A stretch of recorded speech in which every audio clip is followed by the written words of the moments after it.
Hi, this is Mary once again. I thought I'd come and make a quick video.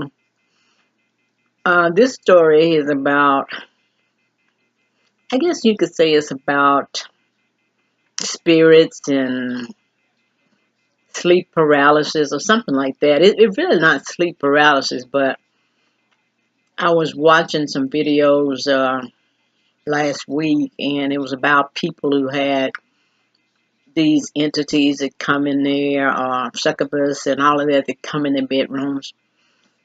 I had, it's been years ago, maybe 10 years ago, maybe not that long, where something came in my bedroom. It was in fact, two entities came in my bedroom, but I didn't see them. This particular time, it was late at night, and my son, he had went out to a club. He would go out probably on the weekends and go out clubbing. And when he did come in, he was high and he would bring food. He would wake me up and say, "Mama, taste this, taste this." Just wake me up. And this particular night, I didn't want to be bothered. So I looked at the clock and it was like, after 1 o'clock. And I said to myself, oh, he'll be coming in and I bet he'll be kind of high and he'll bring some food. And sure enough, I heard the door, his key unlocked the door. So what I did, I put the covers over my head. So when he came in my room, he'd think I was asleep. So I didn't hear any footsteps because of the carpet, but I did feel someone sit on the bed and actually start tugging at the covers. And I kind of braced myself. And then what really scared me, I felt somebody else sit on the opposite side of the bed. And I said to myself, it's two people in my bedroom. And I threw the covers back and there wasn't nobody there. So in a panic, I got up and ran to the living room. And by the time I got to the living room, my son was coming in the front door. And I said, how could that be? He already came in the front door. But he came in the front door and he had on his underwear. He had on his boxer shorts and a t-shirt. And he had a cell phone in his hand. And I said, what? And I cursed. I said, what the hell is going on? Did somebody pull you over at gunpoint? There's two people in my room. And he looked at me and he wasn't drunk. He wasn't high or nothing. He said, Mama, what's wrong with you? He says, nobody in here but me. And I was frantic, man. I was just, oh man. I knew in my heart that somebody had tried to rob him as he was coming in the house because I heard the key unlock the door. And I'm expecting him to come in my bedroom, and there was somebody who sat on my bed, and then another person sat on the opposite side of the bed. So you couldn't tell me that it wasn't two people in that apartment. And he somehow or another we talked, and I'm just almost in tears.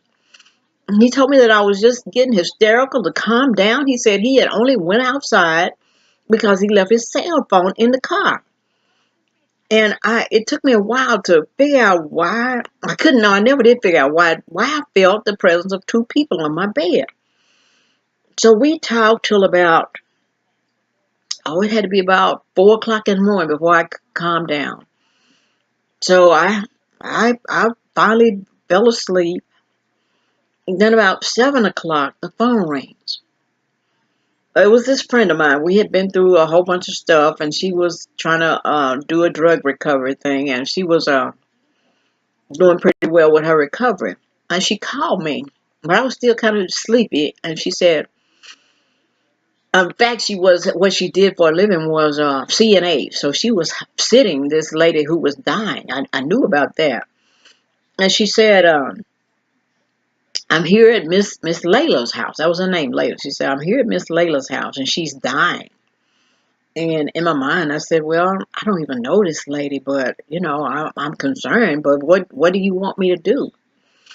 And so she began to tell a story about what had happened a couple of hours before. She said Miss Layla knew she was dying, and instead of her asking for prayers, she said, "Who do you want me to pray for? I want to pray for somebody. I know I'm dying. I want to pray for somebody." And this particular friend of mine, her name is Mary too. So Mary said, "I have a friend named Mary, and I want you to pray for her." So she said they began to pray for me at 4 o'clock in the morning.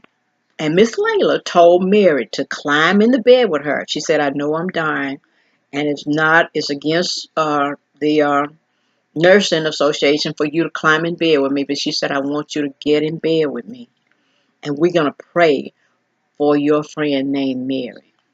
And Mary told me she said this happened by 4 o'clock, that they were praying for me. And I said, no, she said they started praying for me they started praying for me about 1 o'clock. That's what it was, 1 o'clock. About the same time I felt these entities get into bed with me. So I still hadn't told her about what happened, the freaky thing about me feeling two people in the bed and stuff like that.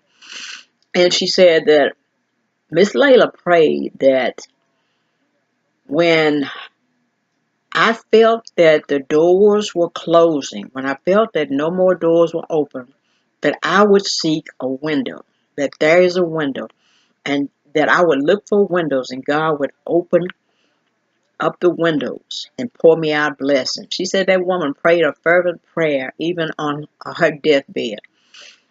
And so it kind of moved me, and I said, okay. And she said, "It sure would be nice if you could get over here before she dies." And in my mind, I said, before she dies, I don't even know this lady.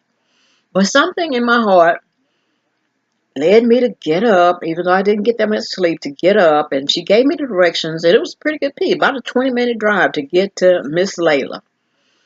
So I got dressed, and just as like something was leading me, the tiredness left and everything. I said, well, I hope I make it before this lady named Miss Layla dies. So I get to the house, and these are white people too. Now Mary, my friend, she's a black lady. But it was about, I'd say, 5 people in the house. They were nice. And they asked me who I was, and I told I was a friend of the CNA, and I came to see Miss Layla. And they welcomed me. I mean, a total stranger. So I told them who I was, and I told them that, not knowing not knowing anything about Miss Layla, I told him that I was a second degree Reiki practitioner, and if they mind if I gave Miss Layla some Reiki. And these people, their mouth flew open. They said, Miss Layla is a Reiki master. And we were just talking and saying that it would be nice if someone could give Layla Reiki while she's dying. And they welcomed me, and I went into the bedroom, and she was in a coma. And I kind of cleared my space and meditated a bit. And I started giving Miss Layla some Reiki. And when I finished, it took about, I'd say, 20 minutes of Reiki, maybe a little less. But I gave her about 20 minutes of Reiki. And then all of a sudden, I got this feeling that Miss Layla wanted the things that belonged to her to be in her bed. I don't even know why I said this. I asked some of her friends that were there. I said, she wants you all to bring her favorite things and put them in the bed with her. And they looked around, and they put a few little items in the bed. And my friend named Mary was walking around the house. She's like this. She was walking around the house with a straw hat on her head. And so one of her friends said, oh, that hat that she's wearing, that the nurse is wearing, that's her favorite hat. Take that hat off your head and put it in the bed with Layla. So Mary took the hat off her head and put it in the bed with Layla. And then you didn't see any change in Layla, but her breathing was real shallow, but it seemed to get more shallow, if that makes sense. But You could tell she was leaving, but I told my friend Mary to let's go and let Layla die in peace. And I told her friends that we were leaving. I said she'll be okay. So we left and we drove, I would say about 4 minutes. Maybe five. We about 5 minutes away from that house.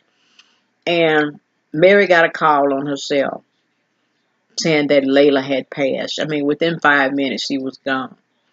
But I told this story to talk about these entities or spirits or whatever you want to call them. But I haven't had a visitation like that since. And it's not that I want to do that again, because that was really scary when you feel the pressure of somebody sitting on your bed with you. That scared. I mean, I was really afraid when I felt that. And the only reason why I remembered it was because I saw those videos about these entities that were visiting these people. But I pray that that never happens to me again. It's not that I felt it was a demonic presence or anything. It might have been because Miss Layla and Mary were praying for me at that same time. I just don't know. But I'd like to hear some comments about people who have had those kind of spirits or visitations or whatever you want to call them. But I thought I'd bring that little bit of information, and hope I don't open the gateway for visitations again, because I'm just too old for that kind of stuff to be happening again, man. But anyway, I'm going to get off here and I'll talk to you later. Bye bye.